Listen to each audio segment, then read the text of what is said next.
উল্টে গেল গাছ। বিপদ থেকে রক্ষা পেল স্থানীয় বাসিন্দারা। কলকাতার ৭১ নম্বর ওয়ার্ডের ছবি আপনাদেরকে দেখাচ্ছি। উল্টে পড়েছে গাছ। শম্ভুনাথ পণ্ডিত স্ট্রিটে গাছ উল্টে যায়।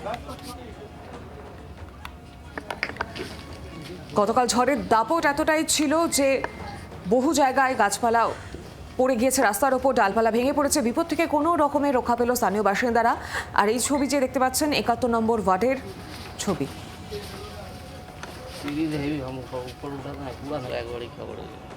বৃষ্টি পড়ছিল, বৃষ্টি পড়তে পড়তে একটা বিজলি চমকাবার পরে তারপরে একটু হাওয়া আসলো।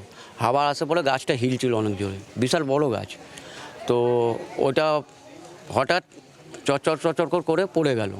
পড়ার পরে সব পাড়ার ছেলেরা আমরা সব বার হলাম। বার হয়ে বিপদ দিয়ে অনেক মানুষকে আমরা বাঁচিয়েছি। তবে সঙ্গে সঙ্গে ফায়ার ব্রিগেড, সিএসসি, কর্পোরেশনের লোককে ফোন করা গেল। তারপরে আমাদের ব্লক প্রেসিডেন্ট বাবলু সিংকে ফোন করা হলো। উনি স্পটে থেকে সব কাজ করিয়েছে।